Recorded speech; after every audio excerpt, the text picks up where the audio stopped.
Hi everyone, thanks for watching today. I have my Pan That Palette update number 10 to share with you. I can't believe it's November already. And I have my 1 month 1 palette. I want to swap out my Naked Basics palette, which I was working on in October, for a new palette, and I'll share that at the end of this video. First things first though is my Pan That palette, which is the Guerlain 6-pan palette, and I swapped out this color, which is Urban Decay Sin. The other color that I had that came with the Guerlain palette, it was just really flaky and crusty and not a very good shadow, so swapped it out for something I thought I'd like a little bit better. And my goal from last month was to hit pan on the top of Sin, and I'm so close, but I didn't do it. So I failed just a little bit, but I'm confident next month that I'll be able to hit pan on the top here, and that's gonna be one of my goals, as well as I wanna expand pan on these 3 shadows here. The dark, like charcoal gray, I'm not really gonna work on expanding pan too much. I just have like a little pinprick of pan on there. And then the green color I feel like is more spring summery to me, so I haven't been reaching for it, and I don't think I'll see any more progress on that one. But these 3 shadows, I wanna expand the pan, and then also I wanna hit pan all along the top of this shadow, which is the Urban Decay Sin color. And I'll insert pictures so you can see from the intro until now for my progress.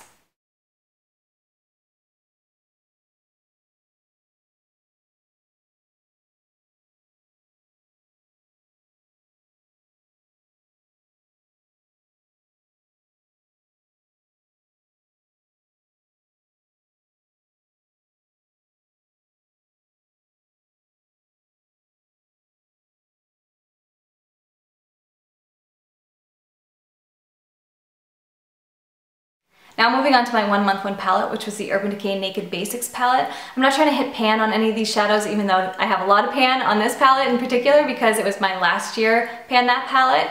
But I wanted to use these shadows and get some use out of them and just kind of enjoy pairing it with my Pan That palette.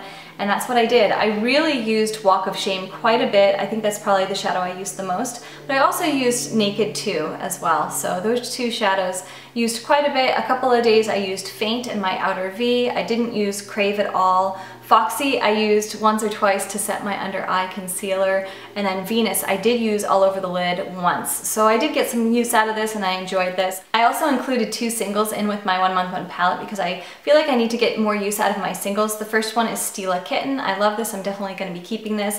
I used this quite a bit. I actually used my singles more than I used this palette, so I thought that was interesting. I'll be keeping the Naked Basics too, but the Stila Kitten definitely staying in my collection, and then I'm also going to be keeping the sheer eyeshadow in Midnight Brown from Burberry. Love this. I have this on today and it's just really a beautiful color, very wearable, and I really like this color for fall, so I'll show you a swatch of that. But gorgeous, gorgeous, definitely staying in my collection.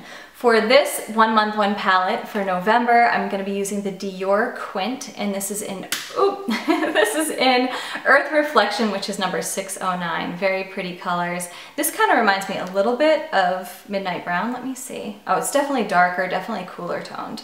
This swatch right here is the deepest color in the Dior Quint, and then that's Midnight Brown from Burberry. So they're definitely different. I thought that they were a little more similar than they are, but I'll be pairing this with my Pan That palette and trying to get some good use out of that. How are you guys doing on your Pan That palette? And if you're doing 1 month 1 palette or also the 2 weeks 1 palette, let me know down in the comments how you're doing, how you're enjoying it. I hope you guys are having a wonderful day, and I'll see you soon. Bye.